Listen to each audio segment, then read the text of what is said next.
I like doing that to just realize it's not possible, but it is. 1975. The voice you're hearing is Tom Mulcair. Tom is in the building, as they say today, because there has been pretty big news politically today. Yeah. So welcome. It's great to see you again, Great by the way. to see We've you. seen each other since the beginning of the summer. Exactly. So, yes, this came out of the blue. I, very honestly, was not expecting Singh to do this at all. You actually have to read what he put out, because everybody's saying, well, he's sort of threatening to take down the Trudeau government. But then you sort of read it and he says, well, maybe if there's a confidence vote, I can vote for it. Or I'll decide on a case-by-case basis. Let me backtrack. For Sure. people who don't know, Yes. if you've just tuned in, at around 1 o'clock this afternoon, Jagmeet Singh issued a statement. And we were told that the media was tipped to say it's going to be a very big story or a big statement. In other words, something significant, Yes. right? This is what Jagmeet Singh said. Today, I notified the Prime Minister that I've ripped up the supply and confidence agreement. Canadians are fighting a battle for the future of the middle class. Justin Trudeau has proven again and again he will always cave to corporate greed. The Liberals have let people down. They don't deserve another chance. There is an even bigger battle ahead. The threat of Pierre Poilievre and conservative cuts from workers, from retirees, from young people, from patients, from families. He will cut in order to give more to big corporations and wealthy CEOs. The fact is, the Liberals are too weak, too selfish, and too beholden to corporate interests to fight for people. They cannot be the change. They cannot restore the hope. They cannot stop the Conservatives. But we can. In the next federal election, Canadians will choose between Pierre Poilievre's callous cuts or hope that when we stand united, we win. That Canada's middle class will once again thrive together. In Canada, we take care of our neighbors. That's who we are. I've embraced that value my whole life. I'm running for Prime Minister because together we can and will stop conservative cuts. We can deliver relief and restore hope. Fix healthcare, build homes you can afford, stop price gouging. It's always impossible until it isn't. It can't be done until someone does it. If we're together, nothing is impossible. And we won't let them tell us it can't be done. Big corporations and wealthy CEOs have had their government. It's the people's time. Okay. Yes. What's with the dramatic music, by the way? Was that the... Well, this is called painting yourself into a corner. So let's unpack a little bit what just happened, what we just listened to. Let me go one step further back and say this comes in the wake of Pierre Poilievre just a few days ago, calling out sellout Singh and suggesting that he go ahead and do exactly what he did today. This is kind of a win for Poilievre, I would guess. No but question, go ahead. because he tweeted today calling him sellout Singh again, although I'm not a big fan of name calling. I'll leave that to the Donald. But he's going hard on Singh because he's been going after Singh's vote. He wants to win an election, and he's been going after Labour. He voted for anti-scab legislation, something that you would have never thought the Conservatives would do. So he's been going hard after Labour. He's pulling apart some of the vote from the NDP from the right. The Liberals under Trudeau have been doing such a good job of delivering NDP social programs like pharmacare, daycare. Today he was making a big announcement on school food programs. Dental care. So these are all the types of things that the NDP has promised in the past. And this is the piece that's missing, is that Singh, first of all, is not saying he's going to defeat the government on the first confidence motion. You have to read this thing to realize there is a fair bit of theater involved in this. But what he's also the most worried about are the two upcoming by-elections. And why is he so worried about them? Well, one of those by-elections is in a Winnipeg riding called Elmwood-Transcona, held by the Blakey clan for most of past several decades. There was one other fellow, another NDPer in there between Bill Blakey and his son Daniel, but he didn't last for very long. But it's basically been, with one exception when Harper got his majority, it's been an NDP riding forever. And it looks like the NDP is going to lose that one. So they've got all of their guns and their abilities focused on LaSalle and the Verdun riding. I mean, this LaSalle, Imard, Verdun. They are in a very close race there. They've got a great candidate that you and I both know. Mm-hmm, yeah. I think he might have had something to do with your wedding. He officiated at my wedding, yeah, Craig Sauvé. Craig Sauvé. So a very good guy. And he's doing a great job. I mean, he's running a good campaign. So Singh knows that his 3-point jump shot at the buzzer is trying to win that by-election because it's getting very tough for him. What I've been told inside is that on the doorstep, they keep getting, so why are you voting for Trudeau? If you're such progressives, why do you keep voting for Trudeau? If Trudeau's so bad, why do you keep voting for Trudeau? So this is a move that has everything to do with that by-election. It's interesting that you say that, because up until now, all we've heard is, if the Liberals lose this by-election, here we go again, St. Paul's, Toronto, and this is just another sort of dagger, or nail in their coffin, if you will. For sure. Is this worse if the NDP loses this than if the Liberals lose it, or is that not a fair comparison? It's not an NDP riding now. It was during the Orange Wave with Jack, but we weren't able to hold on to it in the 2015 campaign. So I don't think it would hurt Singh that much, but losing both of them, because people do see that he has a chance in the Montreal riding. But if he loses that Winnipeg riding and this one, then he's really in a tough spot. Trudeau loses LaSalle. I mean, you have to know the demographics. It's three very different places. Verdun is resolutely progressive. It's where Quebec Solidaire wins. It's where the NDP has a strong candidate and has a chance of winning most of the vote. The one in the middle, Émard, a little bit of Bloc, a little bit of NDP, maybe even a bit of Conservative, and the Libs will be in there. Traditionally, LaSalle is very liberal. Right. Very big parishes there, very strong support. Liberals have all, this was Paul Martin's riding. If Trudeau loses there, then if you thought we went through a tsunami after he lost in St. Paul riding in Toronto, man, people will be gunning for him then. So a couple of questions. Number one, and I brought this up the other day because it didn't get talked a lot about when Pierre Poilievre came out with the sellout Singh statement, is the fact that forget about the polls that show the Conservatives federally continuing to run well ahead of the Liberals. Nothing much has changed. The numbers are big, every right? single poll, yeah. What people did not talk about was the fact that the NDP went from 20 or 21% to 15%. Yeah. And so well below where they typically poll. Yeah. And, if you're at 45% and you drop down to 40, it's a 5 percentage point loss, but it's on a much bigger number. When you start at 2021 and you go down to 15, that's, in terms of the overall loss of your votes, it's huge. So it's what I was describing before. On the left and on the right, they've been bleeding votes. Yeah. And so this is an attempt, a pretty desperate attempt to shore it up. Do you remember the time that Michael Ignatieff, he was up in Sudbury, he just pronounced sort of out of the blue, "Mr. Harper, your time is up"?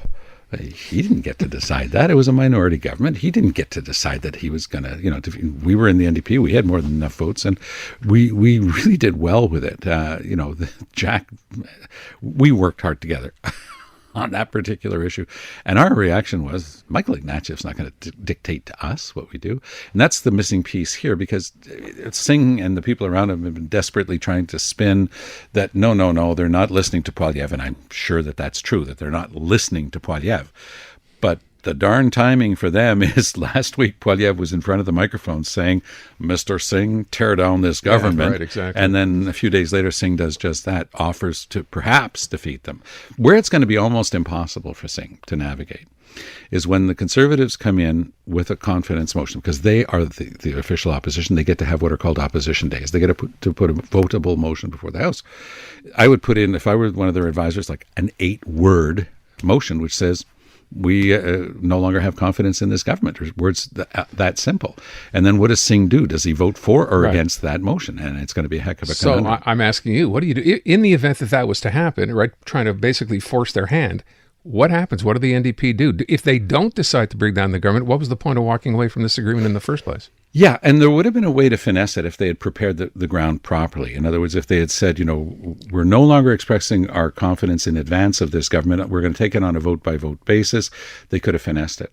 But you just played, all of our listeners just heard this overwrought 1960s terminology. This sounded like something straight out of another era of the NDP. Jack and I fought against that type of terminology because it was off-putting for the average Canadian. Oh, we all know that Justin Trudeau's all about corporate greed. What? You've been voting for him for the past 3 years. What? Where does this come from? And do you think anybody is actually believing that sort of rhetoric? And that's what it is, overwrought rhetoric. I would also ask at this point, if nothing does change, so after today when people react to this, and people have brought this up before, if Jagmeet Singh has lost that support within his own party, this whole idea of him stepping down as the leader of the NDP, when does that come into play? I think that as backdrop to all of this, it's there. In the sense that he's been there for 6 years now. The vote, is not very strong. The number of seats is about half of what it was when he came in. And yeah, I think it's getting trickier and trickier for them because several of his MPs have either already resigned, like Daniel Blakey, that caused the by-election in Elmwood-Transcona, or others who have just said they're not running again. So there is some of that. It's a very disciplined caucus. The NDP is not like others who blabber to the press behind the scenes. But there's definitely a lot of that pressure there, and that's what he's feeling. And so this is, I hesitate to use the word desperation move, but it really does smack of a certain type of desperation. He's just sort of going, okay, this is my last shot. I've got to give it everything, and I've got to give it this best shot. So we have to wrap. I will ask you one last thing, and I do appreciate you coming in. Pleasure. What happens next? What's the next step here that you see? The next step is there's going to be a confidence motion. And you can be sure, because at 3 o'clock in 45 minutes, Pierre Poilievre is going to be going before the cameras. And unless I miss my guess, he's probably going to say what his motion's going to be. And then the pressure's going to be right back on Singh, because if at the first opportunity he doesn't bring down this government that he just derided as being there for corporate greed, well, good luck for the rest of the movie. What good is your word if you're not going to follow through, in other words? Yeah, I mean, huffing and puffing is one thing, but blowing the house down is a completely different thing. Do you think he does this or not? On the first try? I think that he's going to swallow himself whole and vote for Trudeau. I can't see him provoking an election at 15% in the polls. I mean, that would be... I think that he would pay a very heavy price in the polls. And as you've mentioned before, and no money in the bank necessarily, right? It costs money to run. They're not exactly, flush with cash. The NDP has more money than it usually does at this stage, and Singh deserves full credit for that. The Liberals have a bunch more money than the NDP. The Conservatives have several times more money than the Liberals and the NDP put together. This is the inheritance. This is the succession of Harper. He knew about fundraising. He knew about making lists. He knew about how to connect with people, how to use every single issue as an excuse to do a fundraiser. And they've never been shy about getting 5, 20, 30. They'll make requests for $54. This is just numbers pulled out of thin air, but they know the game better than anybody. And so they're ready for an election tomorrow. But is the NDP ready? No. Not fine. They'd really find it a hard time. When there's always lots to talk about, this is the place to have your say. Montreal Now. CJAD 800. Well, I think the NDP is going to have to make decisions about whether or not they want to stand with Pierre Poilievre, who's going to cut the school food programs, cut dental care, not deliver on pharmacare, or whether they're going to focus on what it means to Canadians to be there to give them support through this difficult time and to be investing in the future, whether it's drawing in global investments or fighting climate change at the same time. Every politician gets to choose whether they want to play politics or whether they want to serve Canadians. And I certainly hope that the NDP will stay true to its fundamental values, which is making sure that Canadians get the support they need and keeping away the austerity, the cuts, and the damage that'll be done by Conservatives if they get the chance.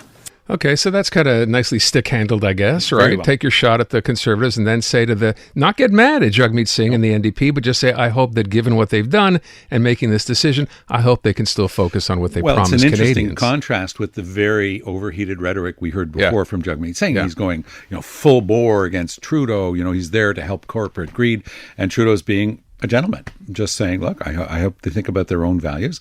This guy Poilievre wants to tear up things like childcare, pharmacare, everything else that we've done together. If you want to help him tear down our government, you're going to live with the consequences. How do you defend that, though? So it's interesting you bring that up. So this supply and confidence agreement, they got childcare, they got family or pharmacare, they've got what they wanted apparently going in, and now maybe we should play the song. Tom suggested this might be the perfect song to play on a day like today when the NDP have decided to pull support from the Liberals. Go ahead.